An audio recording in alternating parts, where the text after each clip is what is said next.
Assalamualaikum warahmatullahi wabarakatuh. Nashkurullaha syukran katsira biqiraatil hamdalah ala hidayatihi wa taufiqihi alladhi nahnu na'ishu biha. Wa nusalli wa nusallimu ala sayyidina Muhammadin ala juhdihi wa bazlihi litablighi syara'illah hidayatan lana. Bid'ahnya berkorban dengan memakai kerbau. Kalau kerbau yang dikorbankan itu bid'ah, tidak ada contoh dari Rasulullah Sallallahu Alaihi Wasallam. Benarkah demikian? Bapak Ibu kaum muslimin yang berbahagia, saya lahir di suatu pulau perbatasan antara Provinsi Riau dengan Kepri, di dekat Tanjung Batu Kundur. Di seberangnya ada suatu pulau namanya Pulau Penyalai. Disitulah saya lahir 66 tahun yang lalu. Nah, selama saya SD di sana, karena tamat SD saya pindah ke Air Tiris, Kabupaten Kampar, di dekat ibu kota Bangkinang. Nah, jadi selama saya SD di Kuala Kampar, Penyalai itu, tidak pernahlah orang saya lihat mengorbankan kerbau. Kalau korbannya di sana itu hanya kambing saja, tidak ada sapi, tidak ada kerbau. Kenapa kambing terus? Karena waktu itu memang belum ada sapi yang dipelihara orang, belum ada kerbau yang dipelihara orang. Jadi kambing saja. Jadi dalam pikiran saya tingkat anak SD waktu itu, oh kalau begitu hewan untuk korban itu hanya kambing, tidak ada yang lain-lain. Nah, berpindahlah saya tahun 74 bulan April ke Air Tiris, dan saya di Kecamatan Kampar. Sekolahlah di MTI Ranah, Madrasah Tarbiyah Islamiyah Ranah, dan selalu pula berkunjung ke MTI Tanjung Berulak, selalu pula mengikuti lomba-lomba pidato ke MTI Naga Berali, dan selalu pula ikut acara di MTI Naumbai, namanya di dekat Pasar Usang. Jadi antara MTI Madrasah Tarbiyah Islamiyah ini berkeliling. Bahkan yang paling besar itu pada bulan Maulid Nabi ada namanya Pekan Maulid. Acaranya ada lomba pidato, lomba baca puisi, MTQ, baca Al-Quran, Syarhil Quran, dan saya termasuk bagian dari yang ikut lomba itu, bahagian cerdas cermat, dan bahagian dari lomba pidato. Alhamdulillah, yang lomba pidatonya saya menangkan beberapa kali, hampir 9 kali. Nah, terakhir penghujung tahun 80, saya sudah kelas 7. Waktu itu menjelang kuliah ke kota Pekanbaru, saya masih mendapatkan juara lomba pidato tingkat aliyah di MTI Tanjung Berulak, Air Tiris, Pasar Usang.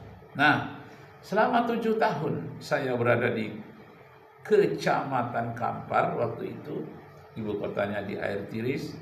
Waktu itu saya melihat dari tahun ke tahun selama 7 tahun itu yang dikorbankan hanya kerbau saja.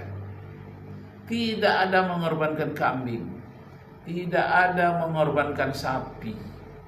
Memang jarang, waktu itu belum ada yang memelihara sapi. Jadi dalam pikiran saya waktu itu, nah kalau begitu Nabi hanya membolehkan mengorbankan sapi, kerbau. Bahkan satu kerbau itu bisa untuk 7 orang. Masya Allah, itulah dalam pikiran saya waktu itu. Nah, lama-kelamaan saya berpikir, apakah ada contoh dari Rasulullah mengorbankan kerbau? Ternyata tidak ada. Tidak pernah Rasulullah mencontohkan berkorbanlah kalian itu dengan menyembelih ternak kerbau, tidak ada.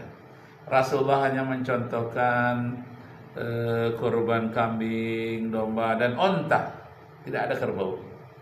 Nah, apakah tahu Rasulullah sebagai orang yang bijak, sebagai Rasul tidak tahu bahwa di negeri-negeri lain nanti yang jumlah umat Islamnya lebih banyak orang yang mengorbankan kerbau. Apakah Rasulullah itu tidak tahu? Pasti Rasulullah tahu, karena dapat wahyu dari Allah Subhanahu wa taala. Tapi Rasulullah tidak ada menyinggungnya, tidak ada menyebutnya. Apakah ini bid'ah? Ya, bid'ah itulah dia, bid'ah hasanah. Nah, bagaimana tentang pembagian bid'ah? Termasuk bid'ah hasanah, termasuk khutbah hari raya memakai bahasa Indonesia, khutbah memakai bahasa Indonesia, khutbah hari raya, bid'ah hasanah, bid'atun hasanatun. Nah, bagaimana Pak Sukron Makmun, Pak Kiai yang umurnya hampir 100 tahun? Masya Allah. Sembahyang tarawih 20 ini barang baru. Barang baru itu bukan mengada-adakan. Bedakan antara mengada-adakan dengan mengadakan barang yang ada. Nah, jadi tarawih itu sudah ada dasarnya pada masa Rasulullah. Itu Umar bin Khattab bukan mengada-ngadakan, tidak ada sama sekali sholat di malam Ramadan lalu diadakan oleh Umar bin Khattab, itu baru namanya bid'ah, mengada-ngada. Begitu juga lah tentang peringatan 12 Rabiul Awal, maulidnya Nabi. Apakah maulid Nabi tidak ada? Ada. Apakah Rasulullah ada merayakannya? Ada dengan puasa. Nah, jadi dasarnya ada.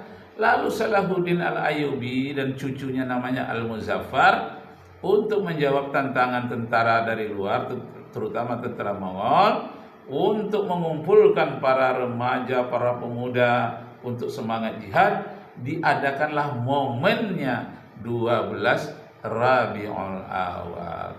Apakah itu mengada-ngada? Al-Muzaffar dengan Salahuddin Al-Ayyubi tidak mengada-ngada, barangnya sudah ada, 12 Rabiul Awalnya sudah ada, sejarah nabinya sudah ada, cuma mengambil momen 12 Rabiul Awal agar mudah diingat dan mudah pula membangkitkan semangat 12 Rabiul Awal.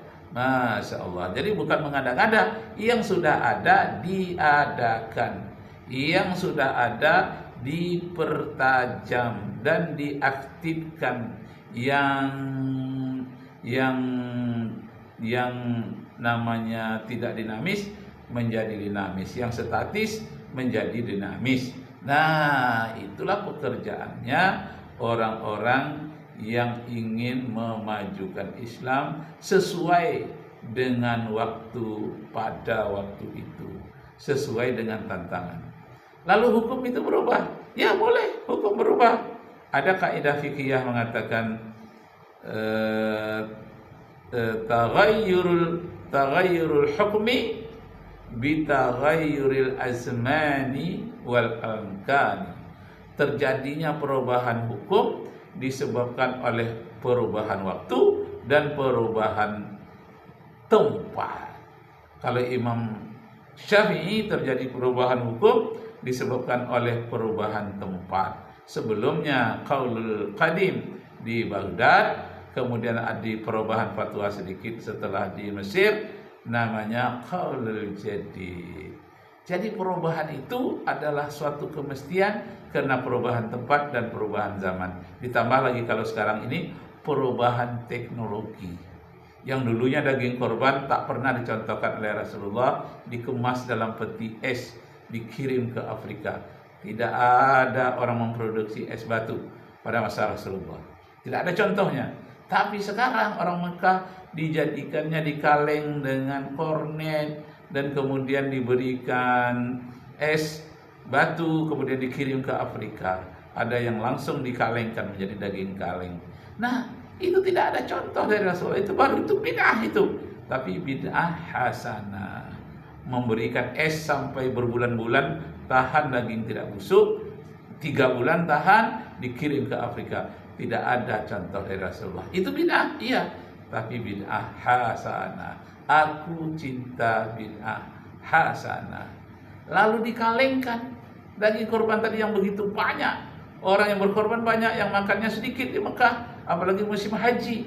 Apakah itu bid'ah mengalengkan mau dijadikan daging kornet, itu daging korban, itu adalah hasanah sesuai dengan perubahan zaman dan perubahan teknologi, perbedaan keterampilan orang pada waktu itu. Nah, masih banyak lagi bid'ah-bid'ah baru yang akan datang. Pertimbangkan dengan akal yang sehat, tidak bertentangan dengan Al-Quran dan Sunnah, walaupun tidak dicontohkan oleh Rasulullah Sallallahu Alaihi Wasallam. Ya. Kalau kita para ulama itu bukan mengada-adakan, bukan mengadakan barang yang tidak ada, tapi kita mengadakan barang yang ada pada zaman Rasulullah, tapi Rasulullah tidak menentukan tempat dan waktu. Nah, diberi. Paham kan? Paham. Jadi ada zaman Rasulullah ini, cuma Rasulullah tidak menentukan tempat dan waktu. Jadi berarti Allah menyerahkan pada kita tempat dan waktu. Ya contohnya banyak itu. Baca Quran. Allah tidak menentukan kapan baca Quran. Itu. Di mana baca Quran? Ghairu Di mahdud. mana saja. Di pesawat ya boleh. Di bus ya juga boleh. Kendaraan pribadi juga boleh baca Quran kalau sudah perjalanan panjang. Di rumah baca Quran boleh, di kuburan boleh, di masjid boleh. Nah, tempat, waktu juga tidak ditentukan. Kapan baca Quran, kapan baca sholawat, kapan zikir. Ini perintah-perintah yang Allah tidak menentukan tempat dan waktu. Nah, itu dia. Jadi selawat pun kepada Rasulullah, asal isinya kandungan memuji Rasulullah, itu banyak contoh dari sahabat. Tidak mesti yang terucap dari lisan Rasulullah. Ditanya, bagaimana selawat kepada engkau ya Rasulullah? Allahumma sholli ala Muhammad. Ya tidak mungkinlah Nabi itu bersedina kepada dirinya sendiri. Allahumma sholli ala Sayyidina Muhammad. Tak mungkinlah dia bersedina kepada diri sendiri. Tapi ada isyarat dari Rasulullah, ana sayyidu waladi Adam wala fakhara wa qabara. Aku adalah Said, penghulu, pemimpin seluruh anak Adam di akhirat nanti. Bukan aku sombong, bukan aku takbur. Nah, banyaklah berselawat kepada Rasulullah. Boleh selawat Badar, salatullah, salamullah ala Yasin Habibillah. Berselawat kepada Nabi Muhammad, gelarnya Yasin, kekasih Allah. Boleh juga ya Rasulullah, salamun alaik. Ya Rasulullah, salamun alaik. Ya Rafi as-sa'ni wad-daraji utfatayyaji ratal alami. Ya uhailal judi wal karami. Ya uhailal judi wal karami. Sholat, karena apa? Baca sholawat. Tapi ada yang diatur. Tapi sama Rasul kan ada ini semuanya. Baca Quran sama Rasul kan ada tuh. Baca sholawat sama Rasul kan ada. Lalu zikir sama Rasul kan ada tuh. Tapi ini semuanya tidak menentukan waktu. Karena kalau Rasulullah menentukan waktu, takut umatnya diwajibkan. Jadi dibebaskan. Nah, gitulah. Di samping itu ada ibadah yang ditentukan tempat dan waktu. Ya, ada ibadah yang Allah tentukan tempatnya, ada ibadah Allah tentukan waktunya. Itu. Nah, demikianlah Pak Ibu, saudara-saudara sekalian, man shalla ala hina yusabbiha asran wa hina yumsiha asran adrakathu syafaati yaumal qiyamah, kata Rasulullah. Siapa mau berselawat pagi 10 kali, selawat sore 10 kali kepadaku, kata Rasulullah, dijamin mendapat syafaatku besok pada hari kiamat. Allahu Akbar. Arju minkum afwan in wajadtum fiha khata'at.